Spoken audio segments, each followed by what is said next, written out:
On the 21st of April, 2016, a Reddit user made a thread in the Black Ops subreddit asking, why would there be 30-ish Wi-Fi networks seemingly emanating from under a concrete pad?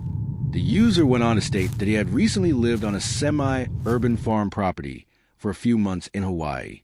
He had noticed a few unusual things that he didn't decide to reveal. However, one thing that stood out the most was the fact that there were about 25 to 30 low-strength Wi-Fi networks somewhere in the neighborhood.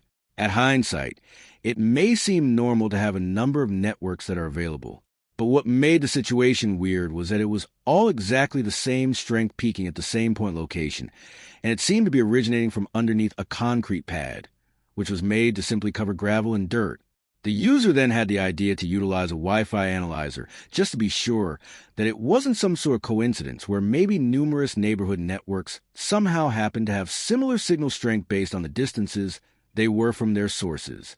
He also stated that he walked in circles while operating the Wi-Fi analyzer, and as he walked further from the point location on the concrete pad, the weaker the signal became.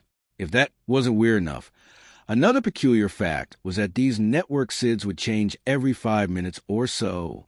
In an effort to further uncover the mystery, he used a thermal imaging device to detect any hot spots on the ground. He then decided to drill directly on top of a spot that was notably hotter compared to other areas on the concrete pad, along with a number of other holes, as a form of control. This was then followed by filling them with water. To his surprise, only the hole that was directly on top of the hot spot drained the water, and the others overflowed. Later on that same day, he was asked by other Redditors if there were any indications of a power source nearby. He answered by reporting that there were power lines, however, they were disconnected from the city's main grid, and that there was a very wealthy neighbor who owns a steel-frame building where the power cables go. He also states that the whole mountain area was being used by the military during World War II. This being the case, there are no reported military bases in the mentioned position according to the militarybases.com website, though the user had mentioned that he had no doubt there are underground facilities there. While in the same comment thread, he asked two other Redditors for their opinion on the heat signatures. One of them replied by asking for photos of the surrounding area. The user then provided photos that sparked even more suspicion. These included a multi-breaker setup where the lower conduit runs under asphalt and toward the peak signal point location with a corresponding hotspot, the hole that fills up with water, and a bucket found on the property, which he said reminded him of the hydroxide body disposal scene from the TV show Breaking Bad. The user was also asked if there was any way to measure the thickness of the concrete pad, because if the heat was coming from below, you expect it to dissipate, not stay as focused as it seemed. In response, the user posted a photo showing that the concrete pad was about 2 times the thickness of the surrounding area. He also stated that it was extremely hard and seemed to have river rocks mixed in, whereas the surrounding area didn't, and was easy to drill through with a hammer drill and masonry bit. As the user tried his best to drill into the pad, he managed to get to approximately 2 feet away from the hotspot location. According to him, the heat was unbearable there. He compared it to the inside of a composting bin, but there were no signs of microbial activity. He also noted that the soil was red volcanic dirt, which shouldn't have any biological activity anyway. Unfortunately, this is where the comment chain ends. However, there were other developments to this mysterious story. The user was then met with another question. He was asked if he could connect to any of the access points or gain control of the devices, so he could identify a manufacturer. He was also asked whether the power meter was moving significantly, which would indicate it was powering multiple devices, and if there were any heat vents nearby. He replied that it was possible, however, he couldn't crack the passwords. He didn't mention anything about the power meter, but he did send a picture of the general area where he suspected the heat vents could be hiding. In the same thread, it was also noted that the building seen in the picture had been partially built by questionable contractors. It was also mentioned that large liquid tanks had been removed from the ground there, meaning there had to be a lot of underground space available. At the same time, a nearby municipal storm drain was recently removed, and a newer, significantly bigger one was built directly opposite the property line, which he believed could serve as an entrance to an underground area of some sort. Additionally, there were 2 important factors the user shared.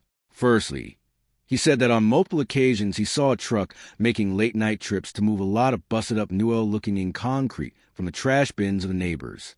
Secondly, and arguably the most important detail, he connected his old boss's account to an eBay seller going by the name of Che Bay, which had extremely suspicious reviews and feedback. In a twist of events, the feedback and reviews were then set to private, which implied that the owner found out about his discovery. When asked about this, the user stated that he was in a, quote, pretty good spot and that they wouldn't get him easily. So, this is where the threads end, but the mystery continues on. The mentioned eBay account was known to sell strange items, such as faulty hard drives and other faulty electronics. Other than people looking to restore broken devices, who would actually think to buy faulty hard drives? This story takes an even crazier dive because that eBay account is where everything got linked to Pizzagate, a conspiracy theory that went viral during the 2016 United States presidential election cycle. The theory claimed that the New York City Police Department had discovered a pedophilia ring linked to members of the Democratic Party while searching through Anthony Weiner's emails. In the end, there is no real ending to this mystery. It was later reported that the original user allegedly had mental issues. This is supported by the fact that the user's old boss had actually commented and provided details about him, including the fact that he ripped off a ceiling fan because he believed he was being watched. He also claimed that there were no real connections as to why the user would suddenly intrude and link his boss's account to the eBay seller. Of course, the boss could be lying because nearly everything discussed in the story had some form of evidence attached to it. Nevertheless, this mystery will remain unsolved. On Tuesday, December 16, 2025, a Redditor posted in the home maintenance subreddit something that was eye-catching enough for moderators to delete it within the hour. The post was recovered by a viewer and sent to me on December 23rd. The post states, "I have cut myself pretty badly in my rented apartment. Fortunately, everything is all right, but I don't really want to notify the owners of damage on the walls. What would I need to make this disappear?" You don't have to look at the picture for long to realize this is a very oddly shaped and placed blood splatter. The original poster was very vague about how exactly he cut himself. It would have had to have been a pretty graphic accidental slice of a knife to lead to a blood splatter like that on the wall. There's a noticeable chip in the wall right in the center of the thickest part of the blood splatter, which would imply the blood wasn't sprayed on the wall, but rather the blood on the wall was a result of something hitting the wall. What makes this post more unsettling and suspicious is that the user is known to post in the alcoholism subreddit stating he gets drunk on average 5 days a week. But according to one of his other posts that was made just a month before this one, his girlfriend had cheated on him and left him due to his drinking, and she left him right before the ring he ordered had arrived. The viewer who sent this to me reported this in the RBI subreddit, which stands for Reddit Bureau of Investigation, which led to the poster blocking him, even though he never directly contacted him. So, I'm sure I don't have to explain where I'm going with this. But whether this could have been a deleted post that was in reality a man secretly trying to cover up something horrible that happened in his apartment involving his cheating ex-girlfriend, or simply just a very unfortunate coincidence, for now remains a mystery. It's not uncommon to hear cases about squatters living illegally in other people's houses without their knowledge. This is the story of a Reddit user named Random Girl to You, and it happened in 2016. She was coexisting with an individual who she actually knew, but would never have expected to be the intruder. Understandably, she didn't share a lot of information, but enough was said to show just how creepy her situation was. The whole ordeal was posted in the form of updates over time, meaning she was actively finding evidence in the form of random objects around her house, particularly in the attic. Now, up to this point, it may seem like any other story about a typical squatter living illegally in someone else's home. I've even covered stories about squatters in people's attics before, but what transpired while he was there is more terrifying than any of those other stories I've covered. The user started her story by mentioning that she lived in a fairly large house. In her bedroom, there was a door that led outside to a small porch. She went about her day like she normally would, sweeping the ebony stained-wood floors, something she did often because the material showed even the smallest speck of dirt or dust. She continued her usual routine when suddenly she stumbled upon a tooth sitting right in front of the door on the bedroom floor. Judging by her almost OCD nature, it seemed like the tooth had just recently appeared. She said it had not been there at any moment earlier in the day. She was so shocked that she stood frozen, trying to recall if she had accidentally hit her head and forgotten about it, or if she had been experiencing a toothache and didn't notice one falling out. Still confused, she stood there running her tongue along her teeth to confirm it wasn't hers. After discussing the situation with other users online, the topic of a squatter living in her home surfaced. As reluctant as anyone would be, she finally accepted the possibility, especially because she had already noticed a number of odd things happening in her house, such as missing items, random objects being out of place, and other strange instances that might normally seem trivial but still raise an eyebrow. Living alone has its ups and downs, but in a situation like this, it's never a good idea to investigate a potentially hostile individual in your own living space. But being that as it may, the user replied that it would take too long to wait on anyone, so she went to investigate alone. What she found was only the beginning of a nightmare. It started with finding a smudge in the opening of the attic. Still worried about her safety, she decided to take it slow. She sat and waited to see if there would be any signs of life. She lost track of time sitting in silence, listening for any sound or movement, but all she got was the pure silence that had been accompanying her the entire time. The following days were filled with updates about her findings, and the more she looked, the creepier it got. Because she wasn't very tall, she could only peek slightly past the attic opening. Luck was on her side. A quick scan of the attic layout showed that there were objects laid about, but no visible sign of a person. Still disturbed by the thought that she might not be living alone, she decided to get a taller ladder and a better flashlight. That kind of bravery motivated other users to keep urging her to get to the bottom of the mystery. And it makes sense. She worked in enforcement for game and fish commission, and she was trained. But even she admitted she was a smallish woman living in the middle of nowhere. In the next update, the user confirmed that someone had been living in her attic, matching both her suspicions and the suspicion of other users. But the intruder was not present at the time. Some of the items she found were 8 beer koozies, some of her own personal belongings, a pile of change, and a $20 bill. At first glance, those items might seem harmless, but it gets worse from there. As time went on, law enforcement eventually got involved to help locate the squatter and remove him from property.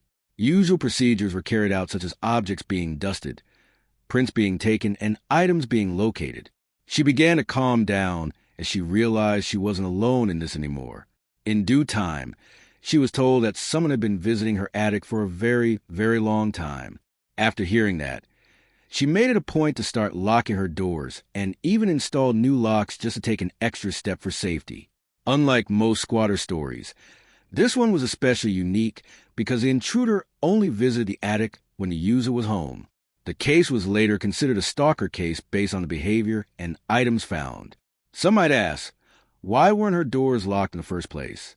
Well, her response to this exact thing was she didn't lock her doors unless she was sleeping.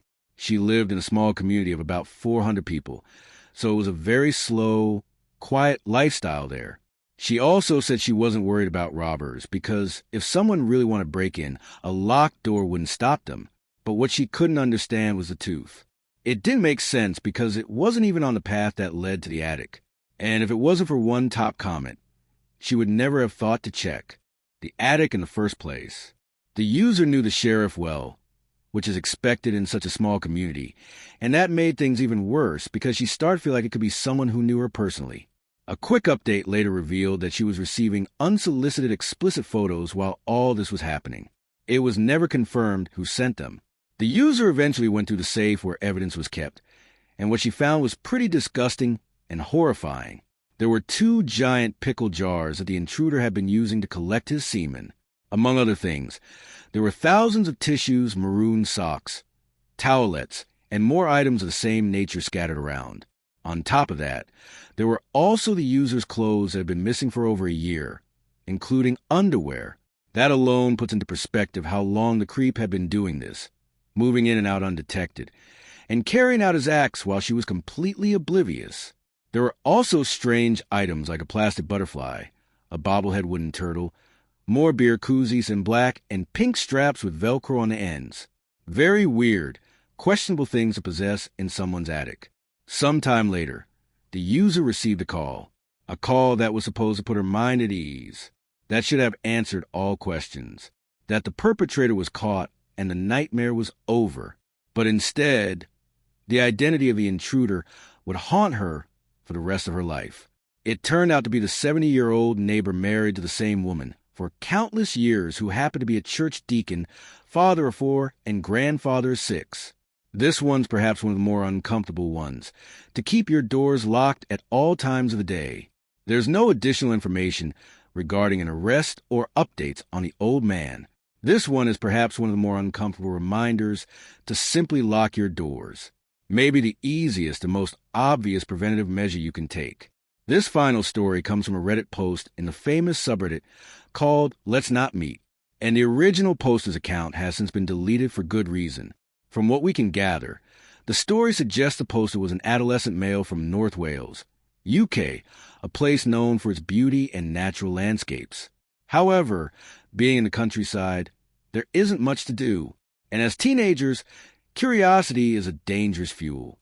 Teens will always want to explore, but when the daily routine mostly involves herding animals, harvesting crops, picking fruit, and similar activities, it's only a matter of time before a teenager snaps.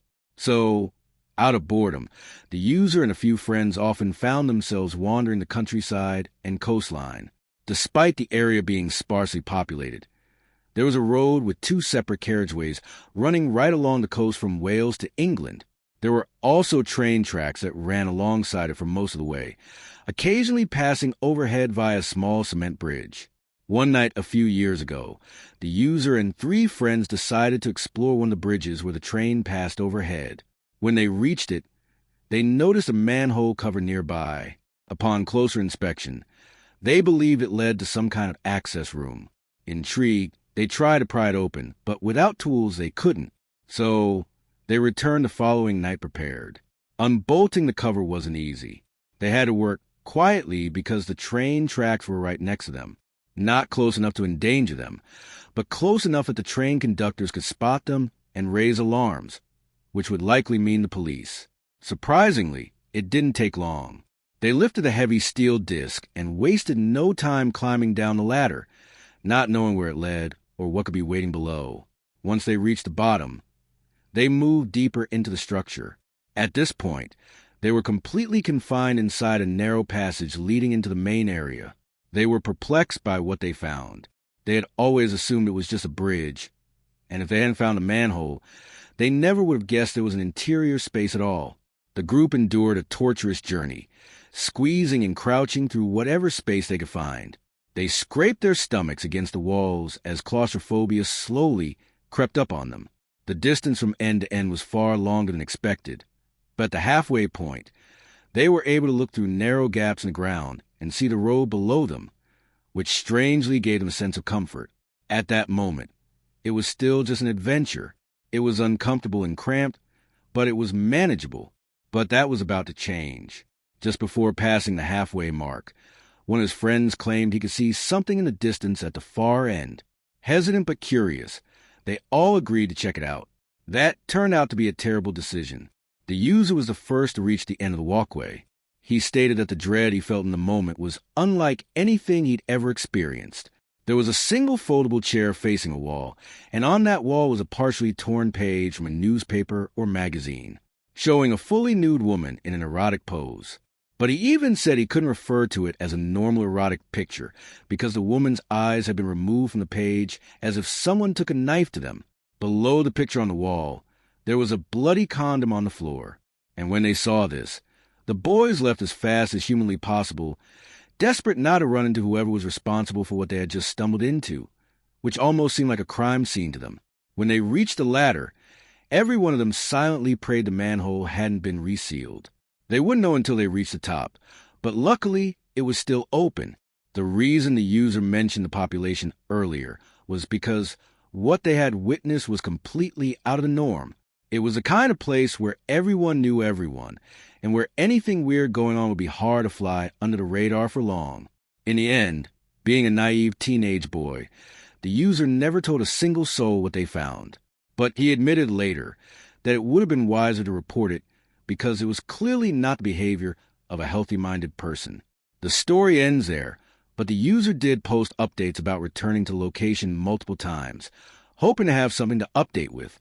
Eventually, he stopped because the investigation wasn't going anywhere, and it was better to stay alive than to risk his own life.